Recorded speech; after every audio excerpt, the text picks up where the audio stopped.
Hey, good evening, everybody, and welcome to Pop Go the Writers. That's nothing. Oh, no, you didn't hear it? No, It's very audible here. Oh, okay. didn't come through at all. I don't think your mic You picked it up. muted me. Nope, I don't think your mic picked it up. Well, okay, so Pop Go the Writers, episode 61, and we got some changes coming up. I'm going to give you guys the heads up. Paul is going to no longer be the regular co-host. He's going to be more of an irregular co-host. Yes, I'm going to stop eating so much fiber. Yes. But starting next week, as we will be covering Kenobi, we will be joined on a regular basis by the great Jim Beard, who has been our first guest on all the Marvel shows so far. So, he was game to join on a regular basis, and I was more than happy to have him. So Jim will be joining us. Paul will be in and out at his... I salute Jim. I think he'll do a fine job, probably a finer job than I do. He could play it better. Yeah. Maybe he'll get a sound effect, Ooh, nice. Also, the other change is we've been doing 90 minutes, but I think going forward we're going to take it down just to do an hour because 90 minutes is kind of a lot. So, although remember when we were doing like 2-hour shows going, we got to shrink this down. The first episode was 3 hours. I didn't have a plan. It just kind of kept going. I feel like I've broken you, Dan. You're like, oh, we're down to 60 minutes now. Yeah. Can't call it that because there's apparently some show on TV, old media. Plus, for me, it's not that big a deal because I'm on the West Coast. So I sign on at 6 o'clock and, 7:30, I'm done. No problem. Yeah. You guys, you're in the, Central? I'm on Eastern. Oh, you're on Eastern? Yeah. I'm on the west edge of Eastern in Michigan. So yeah, it's 10:30, 11 o'clock. When we were going long, it'd be like 11:15, and I'm like, I gotta stop doing. Yeah, so we're gonna cut down to an hour starting tonight, and today's gonna be a little hodgepodge because there isn't an active show that we're covering. But there's a lot of shows out there and a lot of news out there. So we're going to kind of speedball around a bit on the different stuff. He means that, by the way, in terms of the Marvel character, not the drug. Right. Combination. Yeah. Though that character was often probably on that drug. And Ditko probably was too. Oh, no. Ditko was the straight edge. Yes. Ayn Rand and the whole thing. Yeah. I have gone down a deep rabbit hole. I have been watching. I started off by watching the new Lincoln Lawyer series on Netflix, I think it is, and I ended up binging that one night. Wow! And really liked it. Then. Remembered that it's by this Michael Connelly, and that it's not. They didn't do the same story as the movie version with Matthew McConaughey. Right. So they did. Connelly, I thought for some reason I thought Lincoln Lawyer was a Grisham. No, Michael Connelly. And in the actual book adaptation that they're doing, Harry Bosch is supposed to show up in it. Now, I've seen a couple seasons of Harry Bosch on Prime with Titus Welliver. Absolutely love those, but I hadn't been back, and I think they just started like a 7th season there called Bosch Legacy or something. Right, and it's going right to free TV.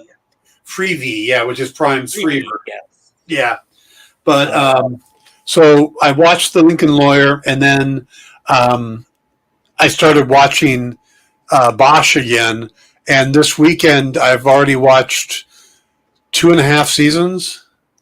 Wow. So 25 episodes. Yeah, it's funny because I've been burning through some stuff too, like the New Kids in the Hall. Blasted through that, and then watched the documentary on that, and I've been obviously not binging, but I've been keeping up with Star Trek: Strange New Worlds. I saw the premiere episode. I haven't seen any of the others. How many are there out now? 4, I think. Okay. Yeah, I think the 4th one. I've been enjoying it a lot. Yeah, it's there you get some people going like, wait, there may be some like this thing and that thing don't connect properly in continuity, and I'm like, is it fun? You having fun? I'm having fun. That was the key. Yeah. It felt like the original Star Trek to me. Yeah, yeah. It felt like somewhere between the original generation and next generation. Yeah, yeah. We didn't have all that overt BS on top of it that the newer stuff seems to be doing. Yeah. Well, and one thing they spend very little time in conference rooms, so it has more of an original series feel to it. True. And the captain beams down with the away team. Yeah. What a cast. Yeah. It's even the folks that characters I don't know feel pretty solid. Well, I mean, there's Black Bolt, Mystique, and Gregory Peck's grandson. We never talked about Doctor Strange. Doctor Strange. I know. I'm just like, how do we have a major Marvel motion picture, and then we're like, oh, that's right, we didn't talk about that. I don't know why I thought of that when you mentioned Black Bolt. No, I don't know why. All right, so let's talk about Strange New World. Yes. Take a couple minutes on that. I like the cast a lot. Well, I'm an Anson Mount fan. I liked him in the Inhuman series. I thought he was one of the best parts of that series. Yeah. To me, it was the writing that was horrible in that series. It wasn't the cast. It didn't feel like they knew where to go with that show. The Inhumans, they were just sort of like, so we picked this show where to properly do one of the main characters would cost way too much in CGI. So we took Medusa's hair away. Well, I'm just going to say that the Inhumans had something in common with the first season of Iron Fist and the original final season of Dexter, which collectively have all been considered not good. And that would be one particular person running the show on all three of those. And I don't want to point out names. But you can look it up on IMDb. In a heartbeat, you could. So there's a common ground there, and I don't believe he's had any work since the Inhumans. Just saying. That's what happens when you buck the system. Yeah. In ways that they're not weirdly, they will occasionally urge you to buck the system, like at Marvel, every once in a while now. But yeah. Oh, that was a super subtle hit, by the way. The last guy's last name is Buck. I see what you did there. I was going to let it be subtle, but you know me. I'm all about the subtlety. Yes. That is your middle name, Paul Subtlety Story. Indeed. So, but yes, we're all over on the Inhumans now, and we were intending to talk a little bit. Anson Mount is a very good actor. He's also fun to follow on Twitter, by the way. But I like the guy that they have as Spock, who I believe is Gregory Peck's grandson. Gregory Peck's grandson. Yeah. Yeah, I am a huge fan of Gregory Peck. I did To Kill a Mockingbird in junior high as a play, playing Atticus Finch, watching that video watching it multiple times, and then learning those dialogue scenes in the courtroom. Yeah. Yeah, I don't think I can remember. I think those. I couldn't remember all of that if my life depended on me now. Yeah. Yeah. That's that role is almost as challenging as my senior play, which where I played Wilson, the sanitarium attendant in Harvey. For a second there, I thought you were going to say you played Wilson in Castaway. I don't have the emotional subtlety for that. Even as much as subtlety is my middle name, I don't have the nuance. So I saw the first episode. It was just a scotch preachy, but not more so than the original series was. Yeah, that's the thing. It's like, you're like looking at it and going, well, that's not. It's sort of that whole thing, that whole meme scape now of, hey, when did Star Trek get woke? 1966. Yeah, remember Frank Gorshin, half black, half white? I think they were woke. Yeah, I mean, yeah, that was definitely not one of those. Oh, see, this one. This is we're hiding the meaning here. Yeah. Speaking of subtle, literally in the show, they're like, "But you guys are the same. Are you insane? He's, white on the right half, and I'm white on the left half." Yeah. Yeah, there were times that there was it was just entendre, not even double entendre, that type of thing.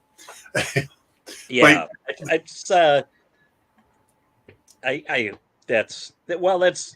kind of like the people who complain about the X-Men being woke.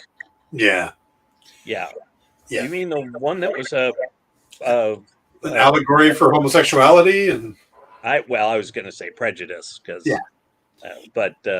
yes, it's sort of like, you guys really don't, you didn't pay attention to things. Yeah.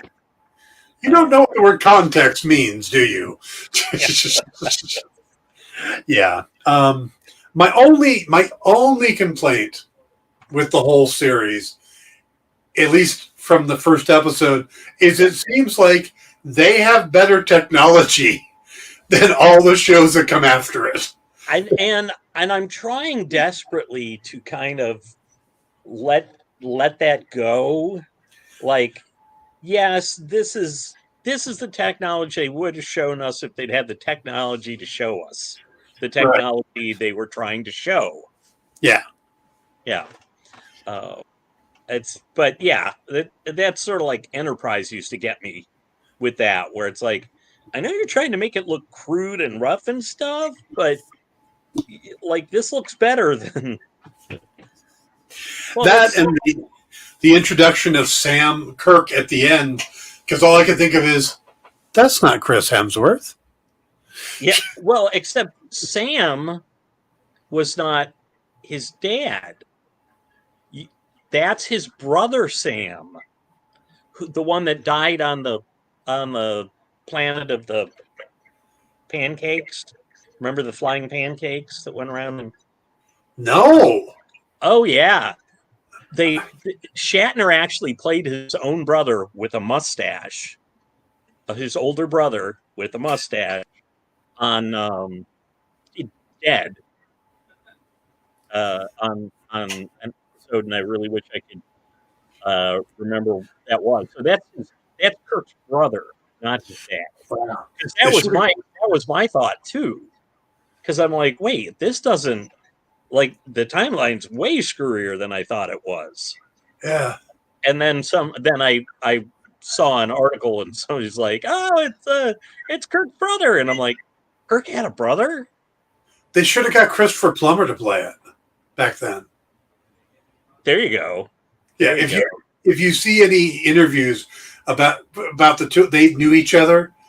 They did everything like Christopher Plummer did everything 2 years before William Shatner.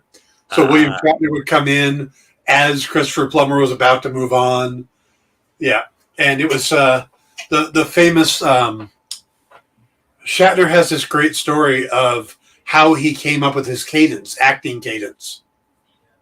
And it was because he was understudy for Christopher Plummer on Henry V, and Christopher Plummer ended up in the hospital one night, and Shatner really didn't know the lines yet, so he had a lot of pauses trying to remember the lines.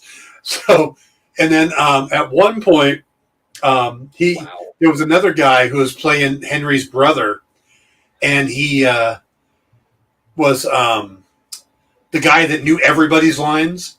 Mm-hmm. Shatner completely blanks, so he walks over, puts his arm around the guy, goes, "What the hell's my line?" And the guy's like, I don't remember. And then luckily Shatner got it back, and then he just took off. Well, the performance the reviews the next day talked about how what an amazing cadence and performance it was, and the moment of him in the middle of the battle, taking a moment just to have that second with his brother before continuing on to regain his strength.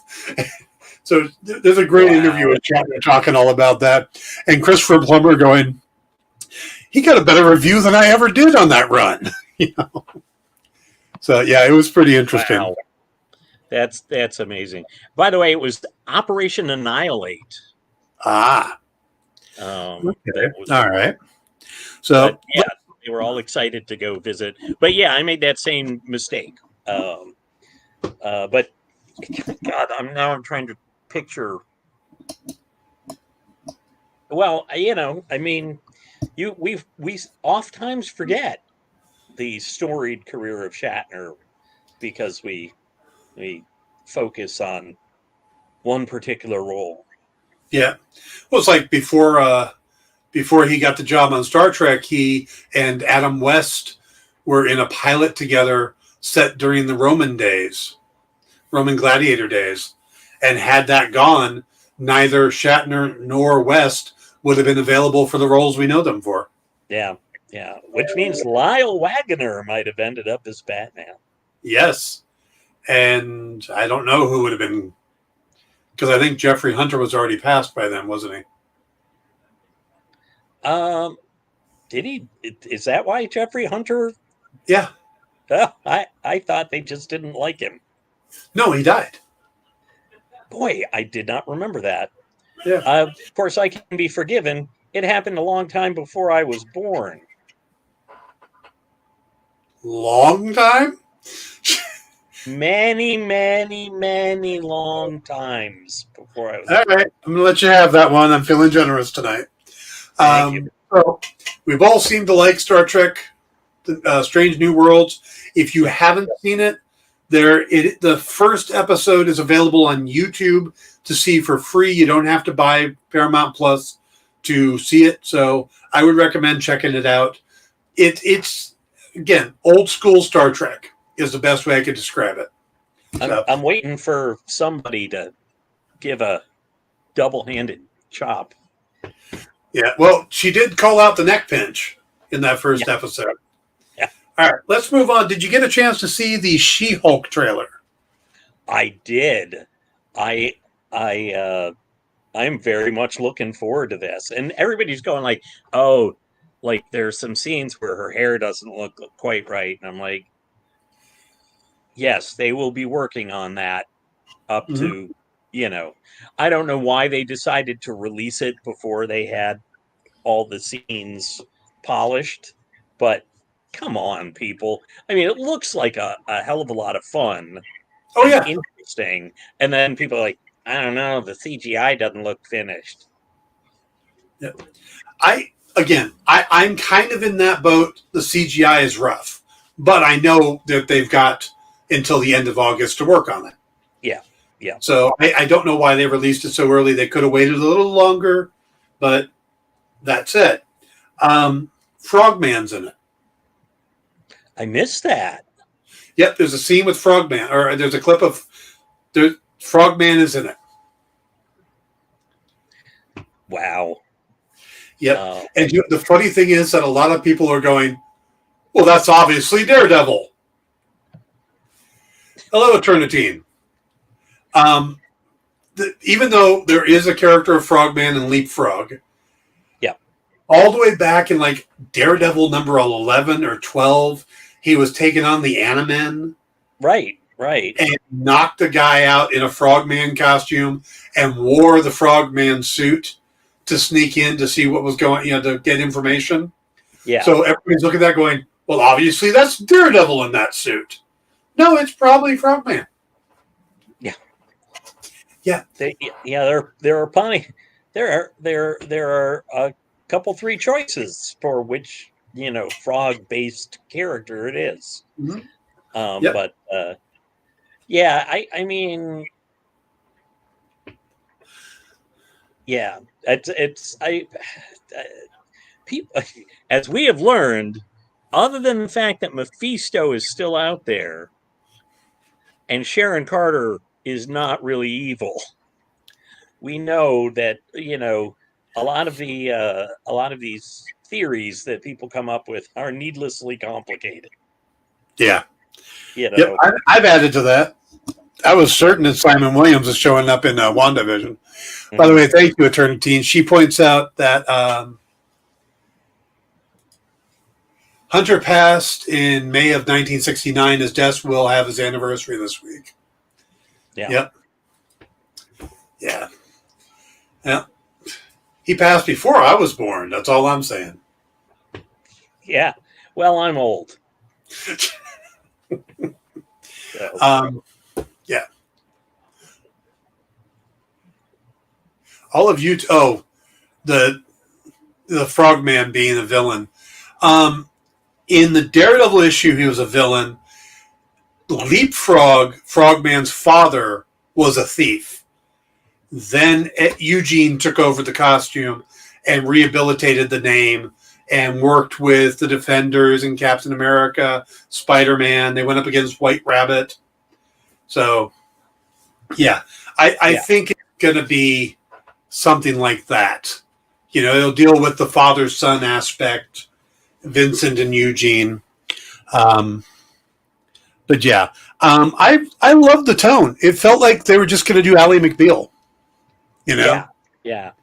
It's definitely, and the fact that she's like did not set out to become a large green lady, not planning to be a superhero.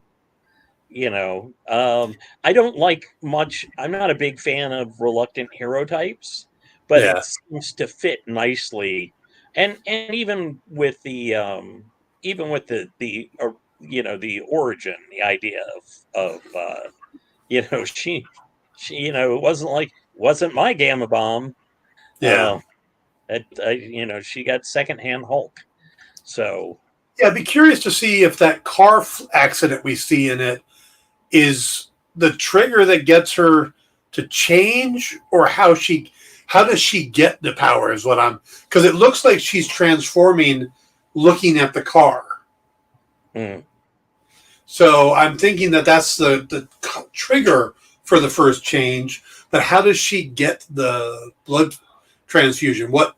That's the part I'm kind of confused about still, or that I don't think we've seen yet. But I'm kind of hoping for a Robert Downey Jr. cameo. It could be a flashback. I'm just saying he was in Ally McBeal. That is true. That is true. Yeah. Ally had a lot of anxiety about love. I hope Jen enjoys her love life. She looks like she's enjoying it at the end there. Yeah. It does. And some fries. Yeah, may have a little more, maybe a little more LA law. Yes. so there's a little more. Yeah. Yeah, I'm looking forward to that. I think it was a lot of fun. It's a fun looking trailer, but Yeah. it's very different than everything else Marvel, which is kind of cool, and it's also going to be a 9 episode, half-hour episode thing like WandaVision was, and Mhm. What If, instead of the 6 episode, almost 45-minute things. Right. Right. Yeah. Did you see the news from Variety that a new Daredevil series is in the works? I did see that. I did see that. But wow. Do people spin the heck out as soon as it's like, hey, they may do a new Daredevil series, and it's or they're developing one or whatever, and they're like, you know what's going to happen now, and it's like my only comment was, hey, maybe they'll get him a good costume this time. Yeah, they're going to get a different costume because Yeah. they've actually recently had an auction for all the props and stuff from the Netflix series, so they're gone. But Yeah. I found interesting, and this is going to be a long way around, but it's a nice circular tie-in. The two writers they brought in to work on Daredevil Mm-hmm. are the people who made Covert Affairs years Love ago. that show. So did I. When I watched Covert Affairs before Daredevil ever came out, I kept thinking that Christopher Gorham, who played Augie, would make a great Daredevil. Also, oh shoot, Jake 2.0. Mm. Was And Ugly Betty, and yeah, he's been in a lot of stuff. But yes. Let me finish. And Christopher Gorham, who most recently just finished a run on The Lincoln Lawyer that I just watched. All kind of ties. So not only was it a big circular getting around to it thing, it was also disappointing after you got there. Why, yes, it is. I didn't say it would be good. Did I tell you my new joke? No, you haven't. A hobo, a chicken, and a DoorDash driver walk into a bar. The bartender says, I'm not paying for that. Driver says, why not? Bartender says, I ordered chicken adobo.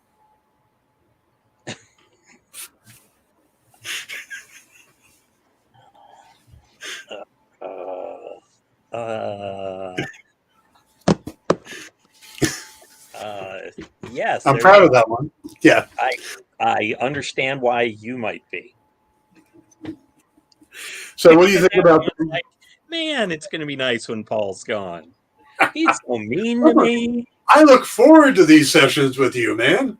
It's like therapy in case I actually think I'm getting somewhere in my life. Ouch. See, I hold no such illusions. So what do you think of Daredevil coming back? I would. I'm one of those people who was like the first season of Dare, but I liked a lot of elements of it, but boy, after a while, it just got so. I'm like, all right, yes, I get it. Everything's dark, everything's sad. You know, it just it'll. I'm hoping that they give a little different spin to it. I think Charlie Cox is great, but just like I'm hoping that they'll bring enough Marvel magic so that it will be less bleak. I agree with you on that. I'd like to see it a little less bleak, and I like to see it. I like the fact that Marvel does 6 episodes because the one knock I had against the Netflix shows is they always felt like they were forced to do 13 episodes. They had about 8 good ones. Yeah, they had to stretch. And I think that's actually part of why they had the tendency to be kind of a downer, because they're like throwing in the added complications, Yeah. so it can last longer, and invariably it just like Oh, well, how do you complicate? By making things darker. Yeah, Uh, so yeah, I think that they could do with a little shot of sunshine, and yes, definitely, I think the shorter run will help because, um, as you say, like, and that was almost like the universal thing. Did they really need to do 13 episodes? yeah, Like 10 episodes would have been good. yeah. So And did we have to wait till the end to get to the costume? yeah, yeah. Yeah. And the Stiltman Easter egg, and I love Gladiator. that we get a Stiltman Easter egg and the Gladiator Easter egg at the end of the first episode, and then nothing. Like you had two more seasons, and you don't touch either of those. Yep. And what's funny is they had Stillman in the comics was one character, but I always remember the episode that had Turk steal the Stiltman costume. Mhm. And with the fact they have the Turk as a major character in all the Netflix series, Yeah, having him in the Stiltman costume would have been so cool yeah. just for one episode. Um, and Eternitine has just uh, honest. I didn't see your comment before the Stiltman nod. Um, yes, and also Gladiator did come back, but he Yep. never was. But he was then never Gladiator. Well, he did use the saw blades at one point Yeah, yeah. in a But fight, and his costume was drawn out on a board. But I right, think Netflix was trying to keep from going so comic booky. yes. And you know how I feel about comic book shows that don't want to go too comic book. Yeah. Uh, it's like, okay, well then why bother? You know, Yep. why? I agree. So, um, yeah, it's boy, we got a plethora of of hints and uh, uh, little stuff popping up, and um, so yeah, it's it will be interesting to see how going forward, because that how now that we're what 2 years into the uh, Disney Plus Marvel, Yeah. um, how they'll start deciding what goes where. Yeah. Um, whether um, whether they specifically will like the She-Hulk seems like a really natural for Disney Plus. Um, but I could have seen, I'm wondering when they'll do their next. Oh well, no, that's I was going to say I'm wondering when they'll do their next big uh, woman lead movie in the theaters, Hmm. because oh well, I guess Marvels. Yeah. But that got bumped. Yeah, They flip flopped with the Ant Man movie, and that has a female co lead, that's Ant Man true. the Wasp. So yeah. Yeah, I'm looking forward to Daredevil. I think it was obvious they were having fun with the Daredevil series by throwing all those Easter eggs in there. Obviously, the people working on it cared about the character, Yeah, and if since we all lived through the Ben Affleck biker suit Daredevil, yeah. yeah, where yes, the director's cut was better than the theatrical release. Still wasn't good,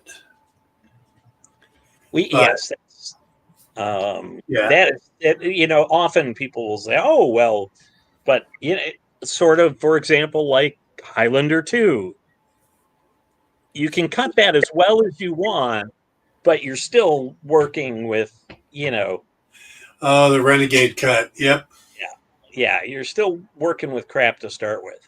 yep. Um, uh, Eternity mentions Echo, but of course that's another that's going to be another Disney Plus show. Right. Yeah, and Echo's going to be. They've already started filming. I saw a set photo of Alaqua Cox there, but you're right. It does seem to take place outside of New York, Yeah. but I don't think the whole thing takes place outside of New York. And the rumor is still that Daredevil and Kingpin are going to be popping up in it. So we will see. Yeah. So, yeah. All right. Let's go on to Kenobi. Starts next week. Yeah. How you feeling I about feel it? like we haven't gotten much info for the amount of info we've got. Yeah. I'm looking forward to it. I would have preferred it to premiere on real Star Wars Day, the day that the original Star Wars premiered, but apparently they've decided that. Well, actually, weren't most of the most of the Star Wars were premiering on Friday, Yes. and Marvels were premiering on Wednesdays. It started off doing Fridays, and then they moved to Wednesday shortly after WandaVision because I think there was a server kept crashing. So they spread it out where movies started on Friday and TV shows started on Wednesday. But now, but very quickly, we're going to have Miss Marvel and Kenobi coming out in the same week. Holy crap! Is Ms. Marvel out this soon?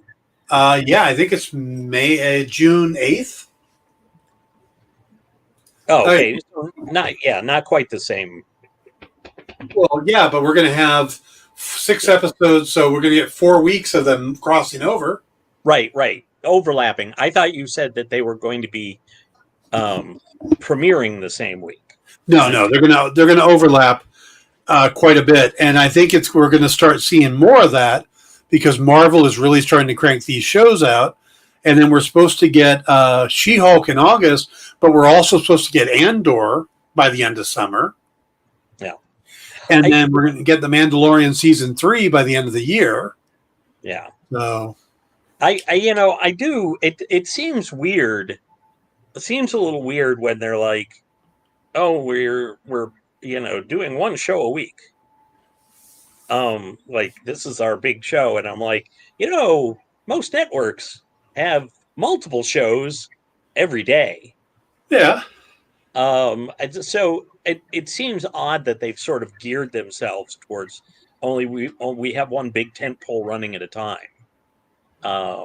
Yeah, I mean, I think that's going to change. And we only talk about Marvel and DC releases. True. They have had other shows going on at the same time. Remember Turner and Hooch? That was coming out at the same time as Falcon the Winter Soldier. I somehow missed that. I watched the first episode. You didn't miss it. So I agree with you, Eternitine, that I think Miss Marvel's going to be fun. It's a little. I'm not that guy. I'm not. He's not the Paul. I'm not the teen coming to age guy. I don't. That's not my genre. But it does look interesting to me, and I look forward to it. Because I don't know that much about the character. Normally, I go into these shows and I know, a big history of them and all this stuff, and I just don't have that much history with Miss Marvel because I wasn't reading Marvel as much when the character first popped up. Yes, no one talks about the kid and family-friendly shows that constantly come out. Yep, that's true. But, yeah, I mean, if they're good, that would be one thing. Well, we probably haven't watched. They're probably just not on our radar because we're in our twilight years, Dan. Well, I'm trying to broaden not only here but on the show I do during the week, getting a bigger scope of stuff. Like I covered the winning time, the Lakers story, and like I said, Lincoln Lawyer. I did a thing on that on my show. I'll probably talk about the fact I've been binge watching Bosch, and Titus Welliver is a guy everybody should watch no matter what he does. Sure, he was the a like a not a pre-Coulson, but he was an Agents of Shield and all the. Yep, he was in Agents of Shield. He was on The Mandalorian. Yeah. So. He's done many good things. I don't mean to diminish him too. Yeah. He did these shorts for Marvel. But well, no, he was also in the Agents of Shield TV series. Yes. Yeah. I kind of think of him a lot like Miguel Ferreira. Mm-hmm. Yeah, because not only is he a good actor and he shows up in all these genre stuff, but other stuff too, but he's a fan. You know? I think he collects sideshow stuff, which, works with me, Yeah. So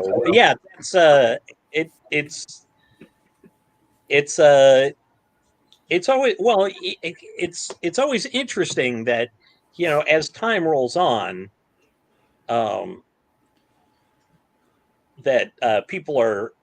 everybody is more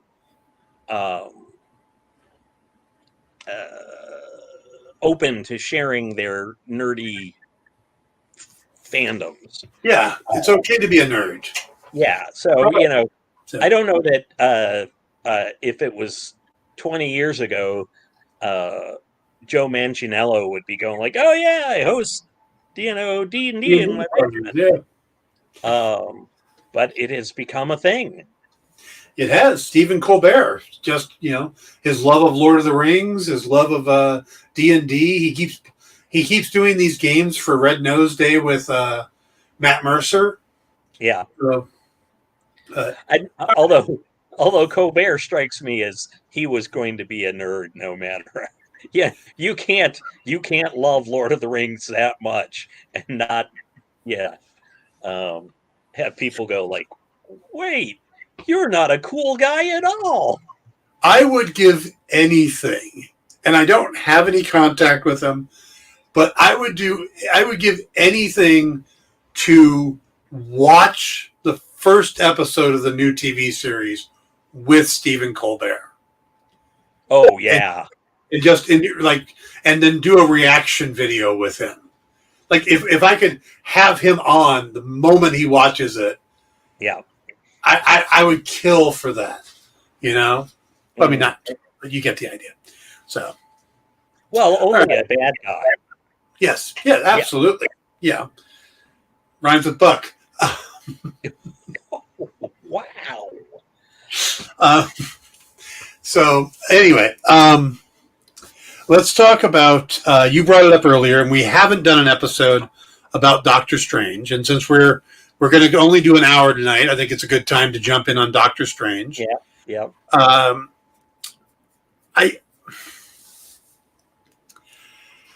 What were your thoughts on the movie?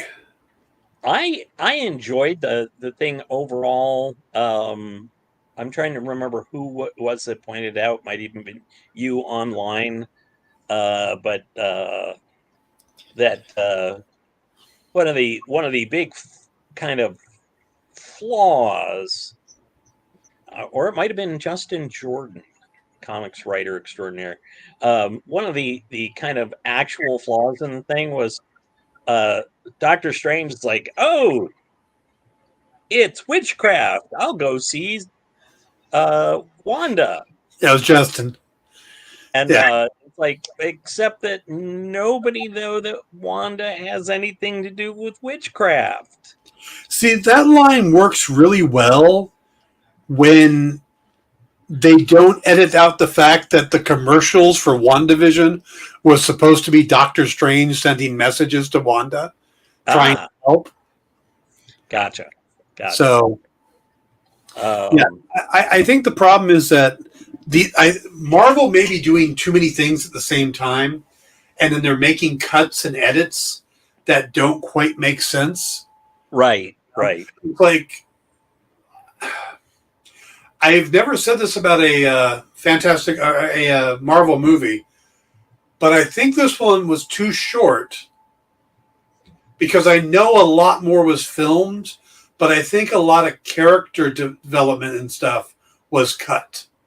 I was actually surprised that it was like 2, boom. Because that's very unusual for a Marvel movie these days. Yeah, I think there needed to be more character development for America Chavez. Yeah. You know, the whole you can do it. There's no build up or where Strange comes out and says supporting her or whatever. There really isn't a thing that shows him that. And I feel like there's some characters that get introduced that are really. It seems like they were more important than they ended up being. Mm. Like Rintra and the female sorcerer we meet, who is, I guess, is supposed to be a love interest for Wong, but we don't actually get to that. Right. Yeah, it did. Like I say, I enjoyed it overall. I thought it was kind of nifty, bopping through the multiverse kind of stuff. I do wish they had done better wig work.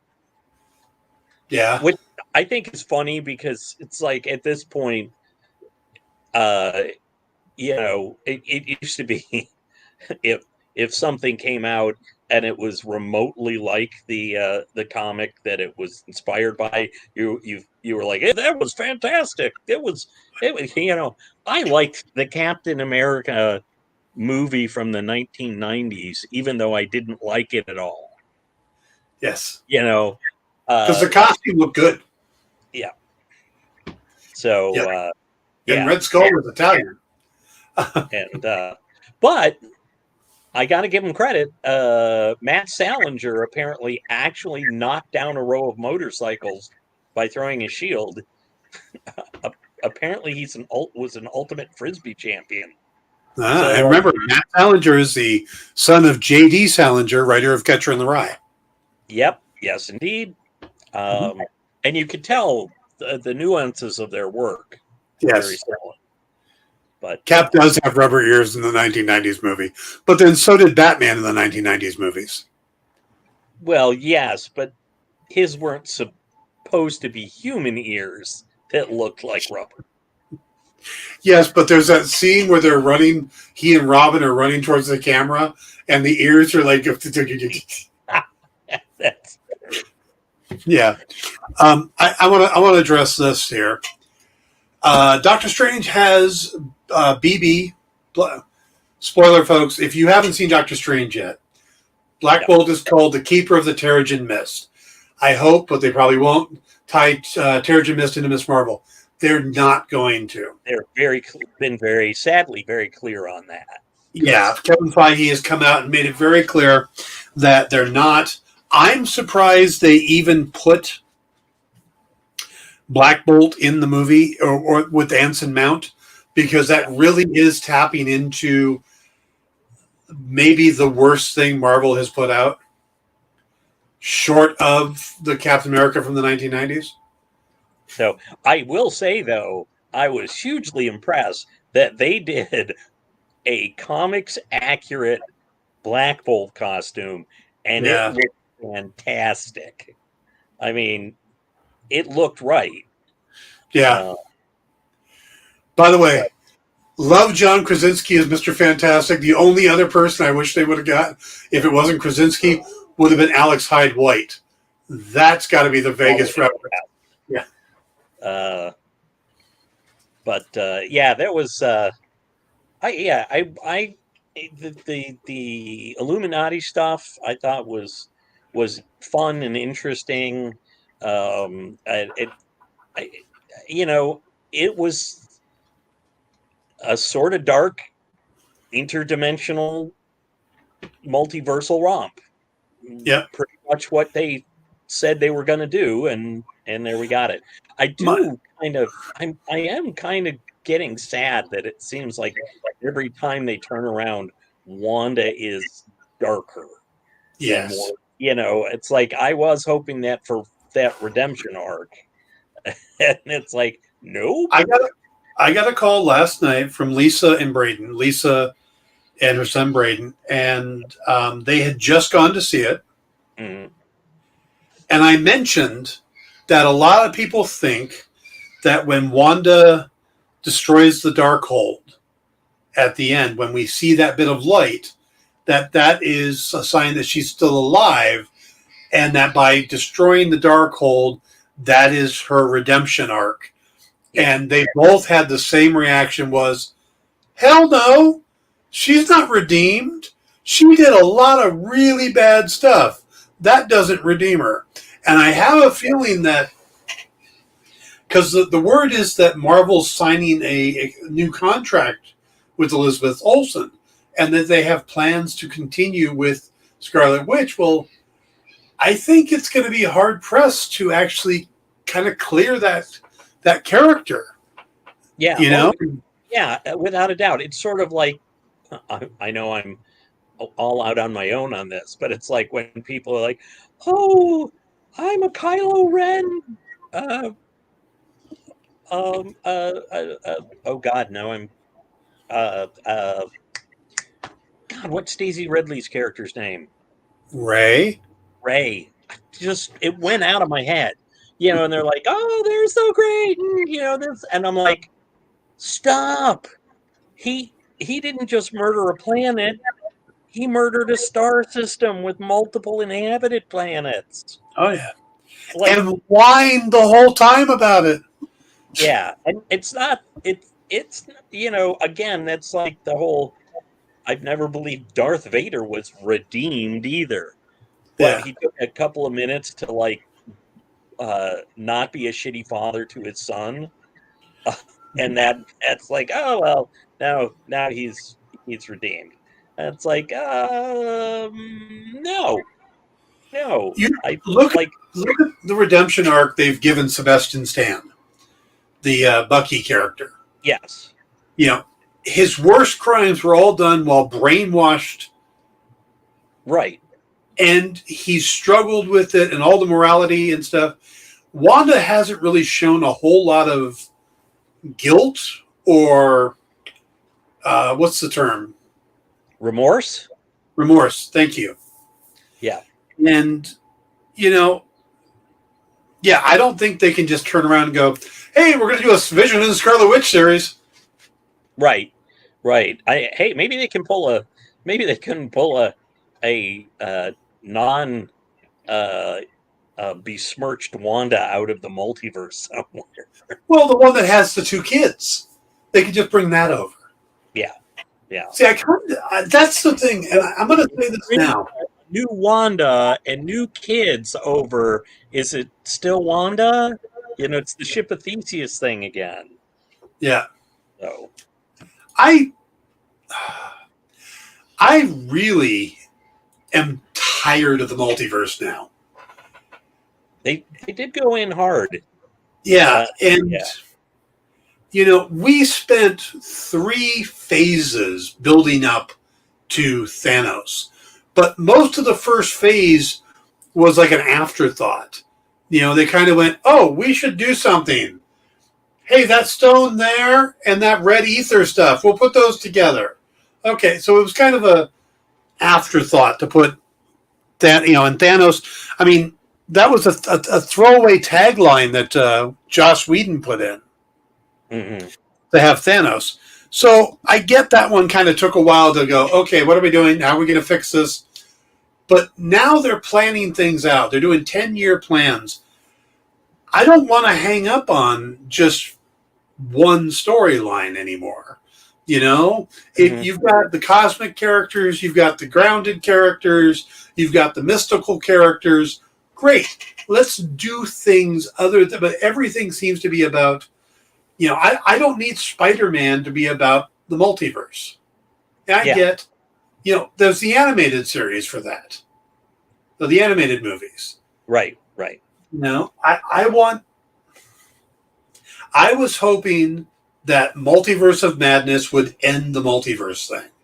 That maybe they would do like a Crisis on Infinite Earths things, kind of mesh things together, ready to go for the next three phases. But then what do you do for Loki season 2?